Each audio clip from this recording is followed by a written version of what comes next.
తెలియజేస్తున్నాను. అలాగే ఇక్కడికి వచ్చిన మీ అందరికి కూడా వందనములు తెలియజేస్తున్నాను. ఈ ఊరి వారికి, కుటుంబ సభ్యులకి, గ్రామ పెద్దలందరికీ కూడా ప్రభువైన యేసుక్రీస్తు నామములో అందరికీ కూడా పేరు పేరున వందనాలు తెలియజేస్తున్నాను. అయితే మనము మొదటగా పెళ్లి అనే దాని గురించి మనం తెలుసుకోవాలి అని అంటే, పెళ్లి అనేది అసలు ఈ భూమి పైన ఎలా వచ్చింది అనే విషయాలు మనం చూడాలి అని అంటే, మొదటగా దేవుడు మనిషిని ఎలా తయారు చేశాడు, ఎందుకు తయారు చేశాడు అనే విషయాలు మనం తెలుసుకోవాలి. ఎందుకు అనంటే, దేవుడికి ప్రతి విషయంలో కూడా ఒక ప్రణాళిక ఉంటది. అంటే ఈ యొక్క తయారు చేయడానికి ముందు, మనిషిని తయారు చేయడానికి ముందు కూడా ప్రతి విషయంలో కూడా ఆయనకు ఒక ప్రణాళిక, అంటే ఒక ఉద్దేశం అనేది ఉంటది. దేవుడు మొదటగా ఆయన ఏం చేయాలనుకున్నాడు అని అంటే, ఆయన స్వర్గాన్ని నింపాలని అనుకున్నాడు. దేవుడు ఎక్కడ ఉంటాడు? స్వర్గంలో ఉంటాడు. ఆ స్వర్గాన్ని ఆయన మనుషులందరితో నింపాలి అని చెప్పి అనుకున్నాడు.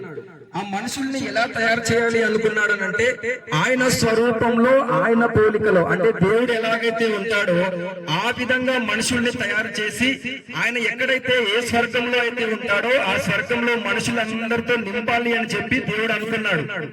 అప్పుడు మనుషులందరినీ ఆయన స్వర్గంలో నింపాలి అని అంటే, ఆయన చేయాలనుకున్న పని ఏంటి అని అంటే, మొదట మనుషులందరినీ భూమి పైన నింపాలి అని అనుకున్నాడు. ఎందుకు అనంటే, భూమి పైన మనుషులందరినీ నింపి దాని ద్వారా ఎవరైతే మంచివారుగా, పాపం లేని వారుగా ఎవరైతే ఉంటారో వారందరినీ కూడా ఒక రోజు ఆయన స్వర్గానికి తీసుకొని వెళ్లి స్వర్గాన్ని నింపాలని దేవుడు అనుకున్నాడు.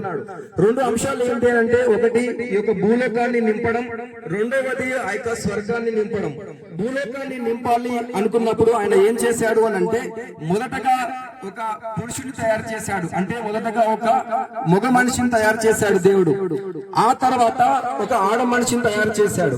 మగ మనిషిని తయారు చేసిన తర్వాత దేవుడు ఆడ మనిషిని ఎలా తయారు చేశాడు అని అంటే, మగ మనిషి శరీరములో నుండి, ఆయన ప్రక్కటెముకలలో నుండి ఒక ఎముకను తీసి ఆ ఎముకతో ఒక మాంసాన్ని పూడ్చి ఆయన ఒక ఆడ మనిషిని దేవుడు తయారు చేశాడు.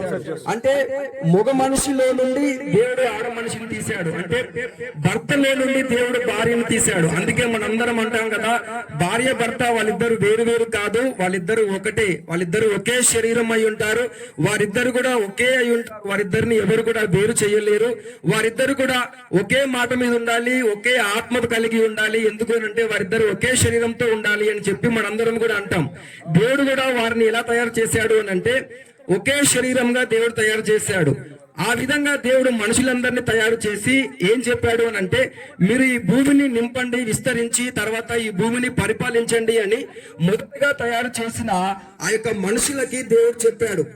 భూమిని నింపండి అని అంటే, మొదటగా తయారు చేసిన ఆ యొక్క ఇద్దరు మనుషులకి, అంటే ఒక మగ మనిషి, ఆడ మనిషిని తయారు చేసిన తర్వాత వారిద్దరికి ఆదాము అవ్వ అని పేరు పెట్టి వారిద్దరిని కూడా భూమిని నింపండి అని చెప్పాడు. అయితే వారేం చేశాడు అని అంటే, పిల్లల్ని కానీ భూమిని నింపడంతో పాటు వారు ఈ భూలోకంలో పాపాన్ని కూడా నింపారనమాట. అంటే దేవుడు భూమిని నింపండి అని చెప్తే వారు ఈ భూమి మీద పిల్లలకు కానీ భూమి మీద పిల్లలతో నింపడం మాత్రమే కాకుండా, మనుషుల్ని నింపడం మాత్రమే కాకుండా, వారు దేవుడు చెప్పని పని కూడా ఒకటి చేశారు. అదేంటి అని అంటే, పాపాన్ని నింపడం. పిల్లల్ని కానీ మనుషుల్ని నింపారు, అదే విధంగా పాపాన్ని కూడా నింపారు. పాపము అని అంటే, దేవుడు ఎందుకు పాపాన్ని చేయొద్దు అని చెప్పాడు అని అంటే, ఒక రోజు ఆయన మనుషులందరినీ కూడా భూమి మీద ఉన్న తర్వాత వారందరినీ ఆయన స్వర్గానికి తీసుకెళ్లి ఆయనతో పాటు స్వర్గంలో వారందరినీ కూడా మనుషులందరినీ పెట్టుకోవాలి అని దేవుడు అనుకున్నాడు. కానీ మనుషులందరూ ఏం చేశారు అని అంటే, ఈ భూమి మీద వారు పాపం చేశారు. పాపం చేయడం వల్ల దేవుడికి దూరం అయ్యారు. కనుక ఆయన ఈ యొక్క మనుషులతో ఆయన స్వర్గాన్ని నింపలేడు. కనుక భూమి అయితే నిండింది కానీ స్వర్గం నిండలేకపోతుంది. అందుకే దేవుడు ఏం చేశాడు అని అంటే, ఆ యొక్క స్వర్గాన్ని నింపాలి అంటే మనుషుల పైన ఉన్న పాపం తీసివేయాలి. కనుక ఆయన ఈ లోకంలో మనిషిలాగా, అంటే మనలాగా దేవుడు జన్మించి ఆయన మనందరి కొరకు ఈ లోకంలో ఆయన మరణించి, ఆయన శిలువలో రక్తం కార్చి ఆయన మరణించాడు. దాని ద్వారా ఏం చేశాడు అంటే, మనుషుల పైన ఉన్న పాపాన్ని తీసేశాడు. మనుషుల పైన ఉన్న పాపం పోతే అప్పుడు వారు ఏమవుతారు అని అంటే, వారు పాపం లేని వారుగా అయినప్పుడు వారు ఒక రోజు స్వర్గానికి వెళ్తారు. ఆ విధంగా స్వర్గానికి తీసుకొని వెళ్ళడానికి ఆయన ముందు ఈ లోకంలో మనుషులన్నీ తయారు చేసి వారిని స్వర్గానికి తీసుకొని వెళ్ళడానికి ఈ లోకంలో ఆయన జన్మించి వారి పాపాన్ని తీసేశాడు. ఆ విధంగా ఆయన స్వర్గాన్ని నింపాడు.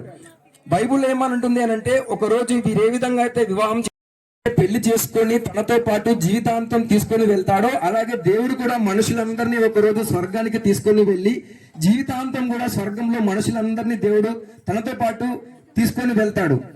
ఆ తర్వాత ఆ యొక్క జీవితం ఎలా ఉంటుంది అని అంటే యుగ యుగాలు ఉంటుంది. ఈ లోకంలో మనందరం కూడా మా అంటే 70 ఏళ్ళు 80 ఏళ్ళు జీవిస్తాం, ఆ తర్వాత మరణిస్తాం. మనం మరణించిన తర్వాత మనకి లక్షల కోట్ల జీవితం ఉంటుంది. అది ఎలా ఉంటుంది అని అంటే మన లోపల ఉన్న ఆత్మ రూపంలో ఉంటుంది. ఆ ఆత్మ లక్షల కోట్ల సంవత్సరాలు మనం చనిపోయిన తర్వాత బతుకుతుంది కనుక ఆ ఆత్మని దేవుడు పరలోకానికి అంటే స్వర్గానికి తీసుకొని వెళ్ళి స్వర్గాన్ని ఆ విధంగా నింపాలనుకున్నాడు దేవుడు. స్వర్గాన్ని నింపాలి కనుక దేవుడు మొదట చేసిన పని ఏంటి అని అంటే ఆయన యొక్క భూమిని నింపడం. ఈ భూమిని నింపడానికి దేవుడు మొదటగా మనుషులను తయారు చేసి ఆయన వారికి వివాహం చేసి వారి ద్వారా భూమిని నింపాడు. కానీ మనుషులు మాత్రం భూమిని పిల్లలతో నింపడం మాత్రమే కాకుండా పాపాన్ని కూడా చేసి పాపంతో భూమిని నింపారు గనక ఆ పాపాన్ని తీసేయడానికే ప్రభు అయిన యేసుక్రీస్తు ఈ లోకంలో మానవుడిగా జన్మించి ఆయన శిలువలో మరణించి ఆ పాపాన్ని తీసేశారు. దాని ద్వారా ఆయన యందు విశ్వాసం ఉంచి నమ్మకం ఉంచిన వారు ఆ విధంగా పాపాన్ని పోగొట్టుకుని ఒక రోజు చనిపోయిన తర్వాత వారందరూ కూడా స్వర్గానికి వెళ్తారు. ఆ విధంగా స్వర్గము కూడా నిండుతుంది అని చెప్పి మనము దేవుని యొక్క మాటల ద్వారా మనం తెలుసుకుంటాం. కనుక దేవుడు ఏదైతే చెప్పాడో మీరు పెళ్లి చేసుకొని ఈ యొక్క భూమిని నింపండి అని అది పని మనందరం కూడా చేస్తూ ఉన్నాము. ఈ భూమి మొత్తం నిండిపోయింది. ఇంకా చేయాల్సింది ఏంటి అని అంటే స్వర్గాన్ని నింపడం. స్వర్గాన్ని ఎలా నింపాలి అని అంటే మనుషులు వారి పైన ఉన్న పాపాన్ని తీసివేసుకొని దేవుడి దగ్గర పాప క్షమాపణ పొంది వారందరూ కూడా స్వర్గాన్ని నింపాలి. ఆ స్వర్గంలో కూడా ఒక వివాహం జరుగుతుంది. ఆ వివాహం ఎలాంటిది అంటే శారీరకమైనది కాదు, అది ఆత్మ సంబంధమైన వివాహం చేస్తాడు. ఏ విధంగా అయితే వీరు ఇక్కడ వివాహం చేసుకున్నారో అదే విధంగా ఒకరోజు స్వర్గంలో కూడా వివాహం జరుగుతుంది. ఆ వివాహంలో పాపం లేని వారు పాల్గొంటారు. యుగ యుగాలు కూడా భార్య భర్తతో పాటు ఎలాగైతే ఉంటుందో అదే విధంగా మనుషులందరూ కూడా దేవుడితో పాటు ఆ వివాహం తర్వాత స్వర్గంలో ఉంటారు. అలా ఉండాలి అని అంటే కేవలం మన పాపాలను విడిచిపెట్టి యేసుక్రీస్తుని విశ్వసించి మనము రక్షణ పొందాలి అని చెప్పి మనకు దేవుని యొక్క మాటలు తెలియజేస్తున్నాయి. ఈ మాటలు దేవుడు దీవించును గాక.